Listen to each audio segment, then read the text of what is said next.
আসসালামু আলাইকুম। আশা করি সবাই আপনারা ভালো আছেন। আলহামদুলিল্লাহ আমিও অনেক, অনেক ভালো আছি। তো আজকে অ্যা যে বিষয়টা নিয়ে আলোচনা করব, থাম্বনেল দেখে হয়তোবা বুঝে গেছেন। তো আশা করি যারা ভিডিওটা দেখবেন, সম্পূর্ণ ভিডিওটি দেখবেন। আর দেখতে, দেখতে যদি আপুর ভিডিওটা ভালো লাগে, তাহলে সবাই লাইক, কমেন্ট, শেয়ার করে পাশে থাকবেন। আর আমার নতুন বন্ধু যারা আছেন চ্যানেলটা সাবস্ক্রাইব করে দিবেন। যারা করছেন তাদেরকে অসংখ্য ধন্যবাদ। তো তার আগে চলুন মূল ভিডিওতে যাওয়ার আগে একটু আমার এবারের টমেটো গাছগুলো একটু আপনাদের সাথে শেয়ার করে নেই। তো কিছুদিন আগেও শেয়ার করছিলাম।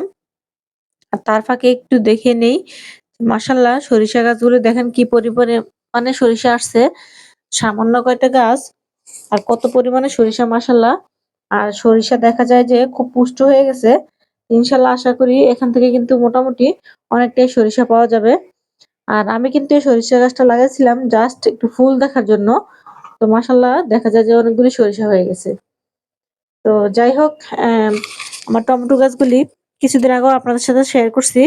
তো একটু খেয়াল করলেই দেখতে পারবেন যে তখন টমেটো গাছগুলি কতটুকু অবস্থায় ছিল আর এখন কি অবস্থায় আছে। আর আলহামদুলিল্লাহ গাছগুলি মাশাআল্লাহ এখন পর্যন্ত রোগ পোকামুক্ত আছে।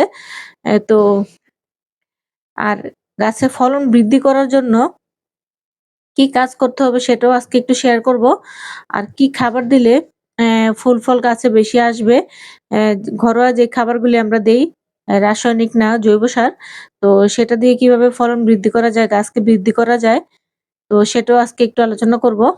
তো যারা নতুন আছেন আশা করি ভিডিওটা তাদের অনেক উপকারে আসবে। তো স্কিপ না করে সম্পূর্ণ ভিডিওটা দেখুন। তো এখানে টমেটো গাছগুলো তারপরেও মাঝে, মাঝে একটু রোগে আক্রান্ত হয়। দেখা যায় কোনো গাছ ঢলে পড়ে, কোনোটা আবার পাতা একটু কুঁকড়িয়ে যায়। তো যখনই দেখবেন এই ধরনের সমস্যা আছে তখন কিন্তু গাছটা যদি বেশি দুর্বল হয়ে যায় তাহলে কিন্তু গাছটা উঠিয়ে ফেলতে হবে।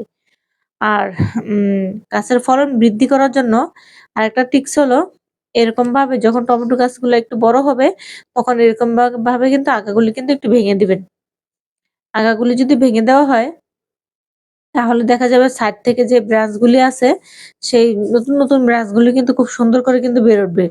এই যে আমার এখানকার আগাগুলো কিন্তু আমি ভেঙে দিছি। দেওয়ার পরে দেখা যায় খুব সুন্দর করে কিন্তু ডালাপালা বের হইছে। আর ডালাপালা বের হওয়া মানেই ফলন বেশি হওয়া। যত পরিমাণে আপনার গাছে ডালপালা বের হবে তত পরিমাণে কিন্তু ফলন পাবেন। তো ফলন পেতে গেলে অবশ্যই গাছ যখন একটু বড় হবে তখন কিন্তু আপনাদেরকে এই কাজটি কিন্তু অবশ্যই করে দিতে হবে। আর যখন ফুল আসবে তখনও আরো কিছু কাজ করতে হয়। তো তখন দেখা যায় যে ওই কাজগুলি করলে গাছের ফলনটাও কিন্তু অনেক ভালো হয়। আর একটু খেয়াল করলে দেখবেন এই যে এখানে আমি আগাগুলি ভেঙে দিছি। তো এই আগাগুলি ভেঙে দেওয়ার পরে সাইড থেকে কিন্তু প্রচুর পরিমাণে কিন্তু আবার কিন্তু ব্রাঞ্চটা বের হইছে। তো ওই একবার করে দিলেই হবে। টমেটো গাছে বারে, বারে কাটিং করতে হয় না।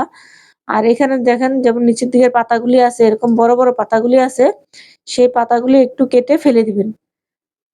তো পাতাগুলো যদি কেটে নিচের দিকে ফেলে দেওয়া হয়, তাহলে দেখা যাবে নতুন, নতুন যে শাখা-প্রশাখাগুলি বের হইছে, সেগুলাতে ফুল বেশি আসবে। আর ফুল যদি তখন বেশি আসে, তখন কিন্তু দেখা যাবে গাছে কিন্তু ফলনও কিন্তু এমনিতেই বেড়ে যাবে। আর যদি নিচের দিকের পাতাগুলি আমরা কেটে না দেই বা ছোট, ছোট যেই সাইড থেকে নতুন ডগাগুলি বের হয়, সেগুলি যদি ফেলে না দেই, মায়া করে রেখে দেই, তাহলে দেখা যাবে কি গাছ নিচের দিকে যে পাতাগুলি আছে সেগুলি কিন্তু প্রচুর পরিমাণে কিন্তু খাবার গ্রহণ করবে। খাবার গ্রহণ করে তখন কিন্তু গাছ কিন্তু নতুন করে কিন্তু উপরের দিকে ফুল আসার দিকে কিন্তু মনোযোগ দিবে না বা নতুন করে কিন্তু কোনো ফুল আনবে না গাছে। তো সেই ক্ষেত্রে দেখা যাবে যে আমাদের নিচের দিকের পাতাগুলি কিন্তু অবশ্যই ছেঁটে দিতে হবে। আর এই তো এখানে আমার একটা চালের বস্তার মধ্যে ইনশাআল্লাহ আম আলহামদুলিল্লাহ আমি এখানে কয়েকটা টমেটো চারা লাগাইছি। তো এখানে ২-৩ রকমের টমেটো চারা আছে। এই যে এখানে একটা ব্লাক টমেটো। তো ব্লাক টমেটো বলতে এটা কিন্তু আবার পুরোপুরি ব্লাক হয় না। পাকলে একটু হালকা লাল হয় আর অর্ধেকটার মতো কালো হয়ে যায়। আর এখানে কিছু লম্বা টমেটো আছে, আবার চেরি টমেটোও আছে। তো এরকম ভাবে কিন্তু আমি কিন্তু লাগিয়ে দিছি।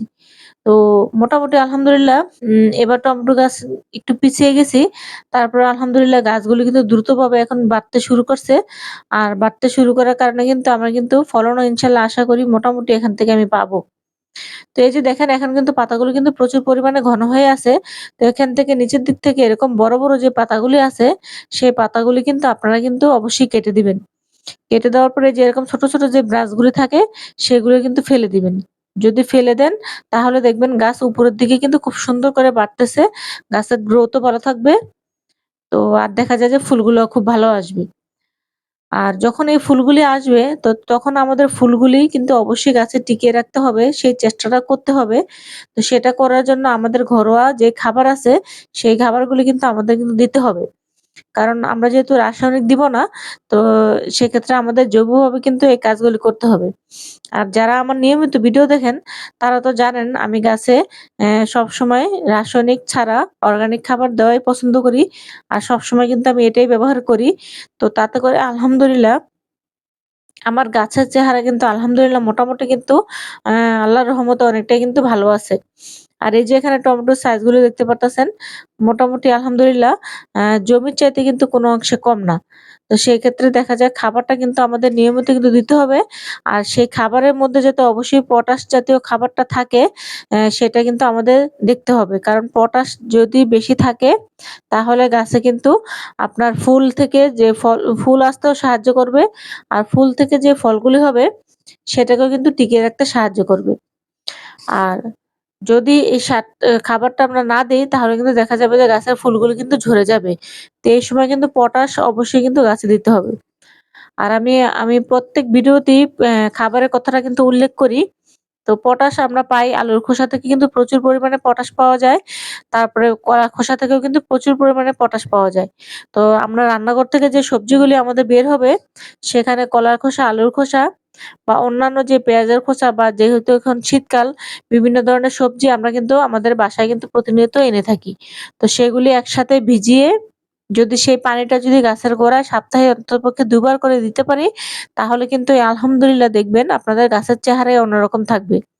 গাছ যদি সুস্থ থাকে তাহলে দেখবেন গাছে কিন্তু রোগ পোকার আক্রমণও কিন্তু তেমন একটা হবে না। আর একটু খেয়াল রাখবেন গাছগুলা যাতে একটু রৌদ্রের মধ্যে থাকে। কারণ রৌদ্রের মধ্যে থাকলে কিন্তু গাছে রোগ পোকার আক্রমণ কিন্তু কম হয়। আর যদি রোগ পোকা না থাকে তাহলে কিন্তু গাছে কিন্তু ফলনও কিন্তু আলহামদুলিল্লাহ ভালো হবে। তো আশা করি বুঝতে পারছেন। আর যদি সম্ভব হয় একটু করে সরিষার খোল ১ সপ্তাহে যদি সরিষার খোল দিলেন, আরেক সপ্তাহে কিন্তু আপনারা অ্যা যে সবজির খোসা ভিজানো পানি সেটা কিন্তু ব্যবহার করতে পারবেন। তো এই ছোট টিপস গুলো যদি একটু যদি ফলো করি আমরা, তাহলে কিন্তু দেখবেন বাগানটা কিন্তু খুব সুন্দর হয়। তো কিছুদিন আগেও কিন্তু আমার টমেটো গাছ বাগানে তেমন একটা ভালো ছিল না। তো আলহামদুলিল্লাহ চারাগুলো লাগানোর প্রায় ১৫ থেকে ২০ দিনের মাথায় কিন্তু আমার গাছগুলো আলহামদুলিল্লাহ খুব সুন্দর করে বেড়ে উঠতেছে আর বাগানটাও কিন্তু খুব সুন্দর করে সবুজ হয়ে গেছে।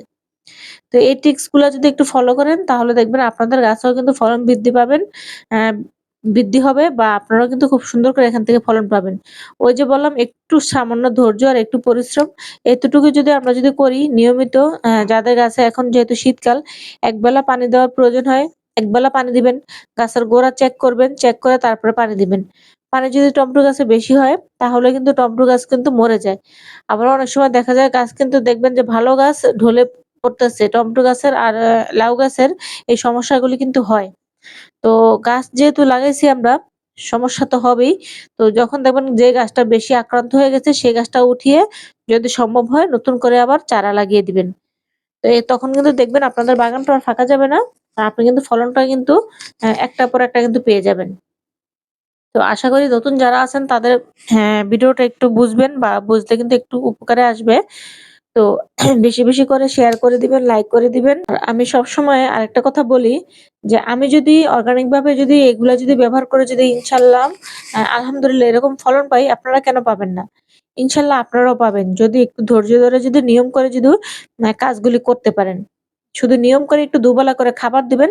শুধু যদি আপনারা যদি এই সরিষা খোল ভেজানো পানি নাও দেন, যদি নাও কিনতে পারেন, সবজির খোসা ভেজানো পানিটাও যদি আপনারা রেগুলার ২ দিন করে দেন বা চাল দেওয়ার, ডাল দেওয়ার পানি যত এগুলার পানি যদি দেন তাহলে কিন্তু আলহামদুলিল্লাহ দেখবেন খুব সুন্দর করে পানি খুব সুন্দর করে গাছে এরকম ফলন পাবেন।